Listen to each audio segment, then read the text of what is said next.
A lot of conjecture has been had about the crossing of animals on roads, classically the chicken. However, this bold adaptation to the form asks, what if other animals crossed other things, namely our hearts? The Animal Crossing series is one, if not my favorite video game franchise. I was first introduced to it by my Japanese friend in the 3rd grade, specifically Wild World. I remember watching her play for hours as she would translate the dialogue for me. I was instantly hooked and begged my mom for a DS in Animal Crossing that Christmas. The series is definitely what sparked my early love for town building and life simulation games, but very few titles have managed to capture the pure essence of peaceful living like Wild World has for me. First released in Japan for the Nintendo 64, named Dobutsu no Mori, or Animal Forest, on April 14th, 2001. However, due to how the Nintendo 64 market was decreasing, the game would never be released on the console outside of Japan. Instead, it was ported to the GameCube, first in Japan on December 14th, 2001, North America on September 15th, 2002, Australia on October 17th, 2003, and finally in Europe on September 24th, 2004. The franchise as a whole has sold close to 80 million copies worldwide, making it one of Nintendo's best-selling IPs. The creator, Katsuya Yaguchi, came up with the idea of Animal Crossing from his earlier days as a graduate, when he had to move from his hometown of Chiba to Kyoto to work for Nintendo. He felt lonely as he was starting his new adventure, away from his friends and family. He says, being able to spend time with them, family and friends, talk to them, play with them, it was such a great, important thing. The general overview of the game is that you're a human who moves to a town of talking animals. The role you have varies in each game. In the first 3 mainline games, Animal Crossing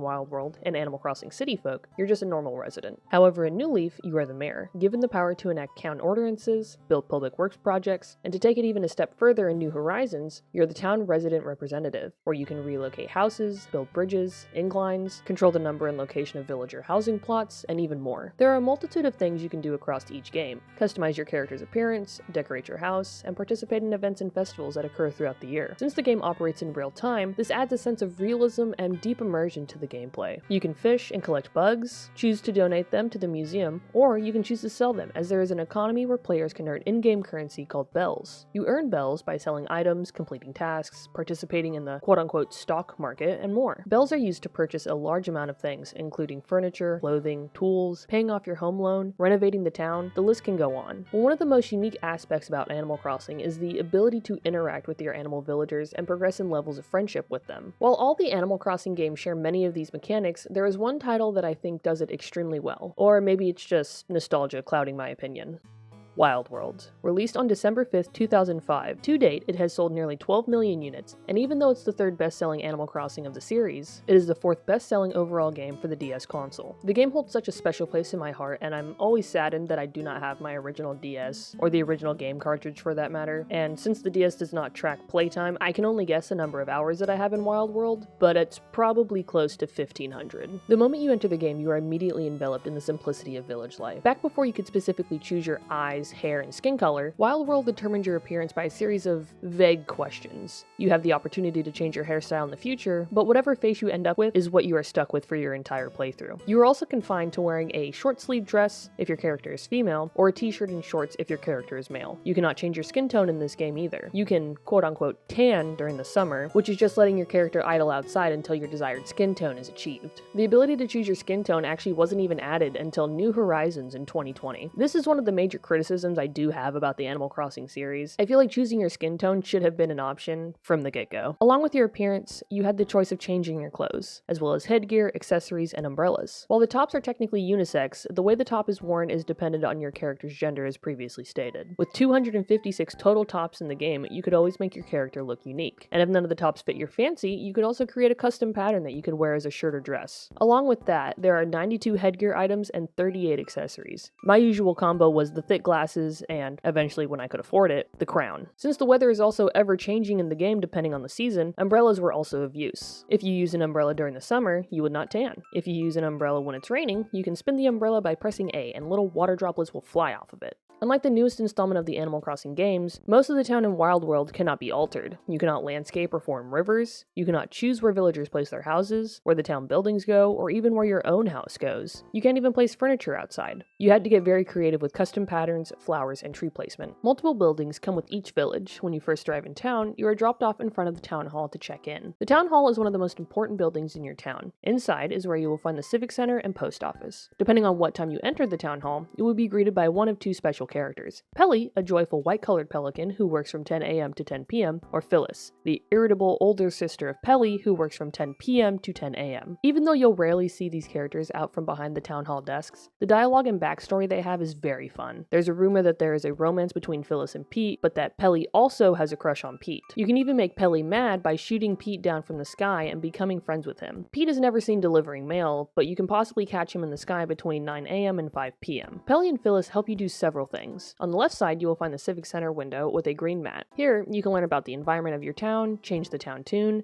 donate to the Boondocks, or move. On the right side with the red mat, you can mail or save a letter or access your bank account. There's also a quote-unquote dumpster inside of the town hall, but I think it's more of a recycling bin. The bin is emptied at 6 a.m. every Monday and Thursday, which allows new items to be generated. Some items include furniture that neighbors have thrown away, clothing, gyroids, or the usual pitfall seeds. You can also use the recycling bin to throw away trash items without negatively affecting the town's rating. Along with the town hall, Nook Shop is also a very important building. Occasionally when entering Nook's store, he will give you random tidbits of backstory about him and the store, how he moved away to the big city to become a better businessman, or business raccoon. Anyways, here you will buy, sell, and order items as well as ask Tom Nook about upgrading your house. Wild World added the Tom Nook point system, or the TNPS as it's called, which is a loyalty program that keeps track of your purchases, rewarding 1 point for every 100 bells spent. As you gain points, you unlock a member status that gives you a store discount and a unique store model. At 300 points, you earn the status of member and you get a Nook's Cranny model. 5,000 points is silver member and a 5% discount and a Nook and Go model. 10,000 points is gold member, a 10% discount and a Nookway model. And finally, 20,000 points is platinum member, a 20% discount and a Nookingtons model. When you first start the game, the shop is a small, shabby shack that only sells a few items. But as you buy and sell items, the shop is upgraded to carry more and new things. The first stage is Nook's Cranny. Then it upgrades to Nook and Go, which resembles a convenience store. After that comes Nookway, which resembles a supermarket. And finally, Nookingtons, which resembles a department store with multiple floors. When you've upgraded to the final stage, Tom Nook employs his two twin nephews, Timmy and Tommy, who run the second floor of the store. Also included with the final upgrade of the store, you unlock the barber shop, or the Shamppoodle as it is named. Located in the back of Nookingtons and run by Harriet, you can come here to change the style and color of your hair, dictated by a series of questions for 3,000 bells. There are 16 hairstyles in total, 8 masculine, 8 feminine, with 8 different colors to choose from. If you change your hairstyle 16 times, you unlock the ability to get a hairstyle of the opposite gender of your character. Directly next to Tom Nook's shop is the Able Sisters store, run by the Able Sisters, Mabel and Sable. Here you can buy and sell clothes, accessories, and umbrellas. This is also where you can make your own custom patterns, but first you must build a relationship with the more shy sister Sable to unlock the machine. The lore and story behind the Able Sister shop is actually very deep and gets explored more in later games. In Wild World, the story is that the original store was run by their parents until their death, in which the business was handed over to the older sister, Sable. Sable was then left to look after her younger sister, Mabel. There was also a third sister who was added in the next game, City Folk, who works in the city. This is really only scraping the surface of their story, as the sisters' story evolved into the newest game, New Horizons. Next is one of my favorite parts of the Animal Crossing series, the museum. Run by Blathers, a knowledgeable owl with a horrible fear of insects watches over the museum and accepts donations of fish, bugs, fossils, and legitimate paintings. When donating anything, he can give you extensive information about said item. If you enter the museum during the daytime, you will find Blathers asleep, of course, because he is an owl. As you donate more creatures, fossils, and paintings, the museum starts to fill out, making it more enjoyable to walk through each exhibit, my favorite being the bug exhibit. Along with the exhibits, there's also the observatory. Located on the second floor, Celeste, Blather's younger sister, is in charge. Here you can create constellations and stargaze. Once the constellation is made, Celeste will log and even tell you when your star will be best visible to view at night. Lastly, in the museum, we have the cafe, or the Roost as it is called, run by a barista named Brewster, a very blunt and straightforward pigeon who likes to collect gyroids. He also can offer to put pigeon milk in your coffee.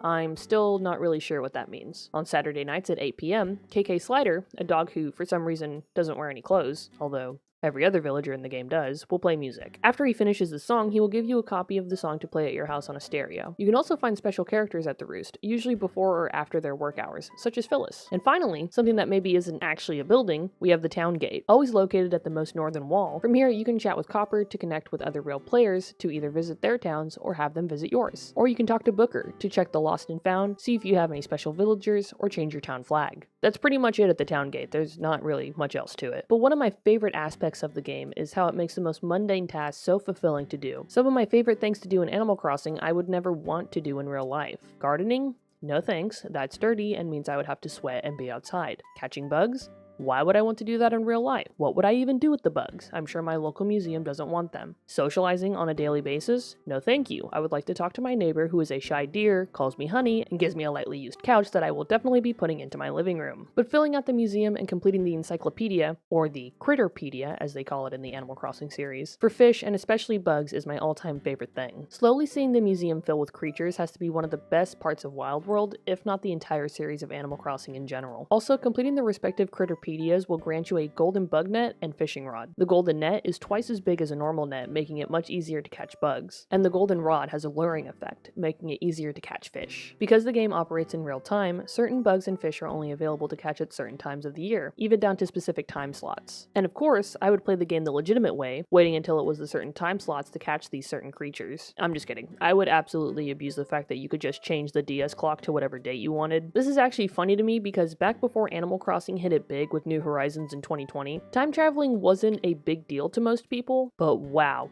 Did people lose their minds when they found out that people, like me, were time traveling in New Horizons? They would shout and protest, "You're cheating! That's not the way the game is intended to be played! You're ruining the game for me!" Yes, me time traveling in what most would consider a single player game, so I can get more gameplay in per day is just so I can make you more upset and get mad that your museum doesn't look as sick as mine does. But in all seriousness, if Nintendo did care about people who time traveled, I'm sure by now with the installment of the 5th mainline game, they would have implemented a more serious punishment to people who do it. Right now, the only serious consequence to time traveling is that if you have turnips in your pocket and you go backwards in time, the turnips will spoil. I'm pretty sure that's it. Also, speaking of turnips, if you have an itch to invest in the stock market but don't quite have the funds to do so, perhaps the Turnup Market can help. Every Sunday morning, a boar named Joanne will come to your town and offer you 2 types of turnips to purchase, white and red. Red turnips are much more straightforward, where you buy 1 packet for 1,000 bells, you plant the seed, water it every day, and after 7 days you dig it up and you sell it for 16,000 bells. On the other hand, white turnips are not as straightforward. You can buy them for 70 to 150 bells, ideally the lower the better. Then, each day after Sunday, Tom Nook will give 2 prices a day for the turnips, once in the morning until noon, and then the other from noon until the end of the day. If you play the Turnup Market right, there are 0 repercussions to abusing the system by time traveling, as long as you don't time travel backwards, of course. Turnips can be the ultimate way of making a lot of money to then use towards one of the more expensive things in the game, upgrading and furnishing your house.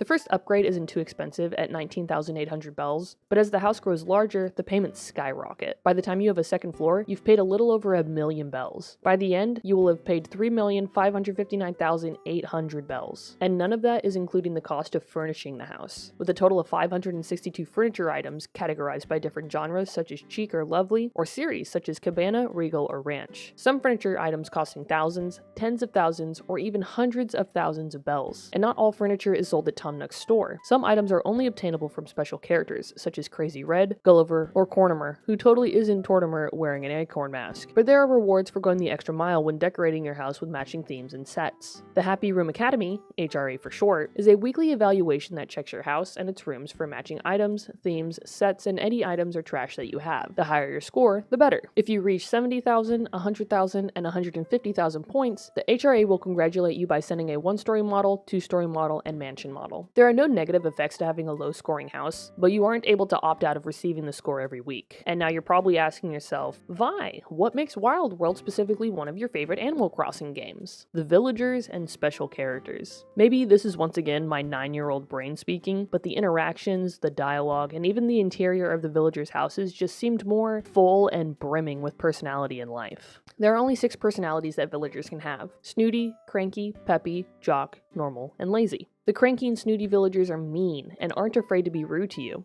at least at first. Peppy villagers are super friendly, excitable, and bubbly. Jock villagers are considered the male equivalent of peppy villagers, energetic, somewhat immature, and stereotypically not very smart. Lazy villagers are just that, lazy. They're relaxed and very laid back. And finally, we have the quote-unquote normal villagers, who are the female equivalent to lazy villagers. They are friendly and hospitable, and don't really seem to show concern for their appearance, unlike snooty villagers. There are 150 total villagers, which means every town you create will always vary in what villagers you have, with the maximum being 8 total for your town. While the villagers' houses tend to be a bit more lackluster in terms of furniture in Wild World, it can play a part in building their personality. Why does Anchovy have 5 pinball machines in his house? Is Lucky, who is very visibly a mummy, dead? Is his house his tomb? How does Elvis have the funds to have 2 of those 800,000 bell throne chairs? The world may never know. The placement of villager houses is also out of your control. When you start a new town, the places where villagers may plant their homes are dictated by little brown signs. It is completely random which of these plots will be taken up when a new villager moves into town. As much as I like being able to micromanage where my villagers' houses can go in New Horizons, there was something so fun about just having to go with the flow with wherever my villagers would end up and building around it. I feel like there's so much more I could unpack with Wild World, and I would love to talk about the other Animal Crossing games if you guys would like to hear it. So thanks for listening to me yap. Have a great day!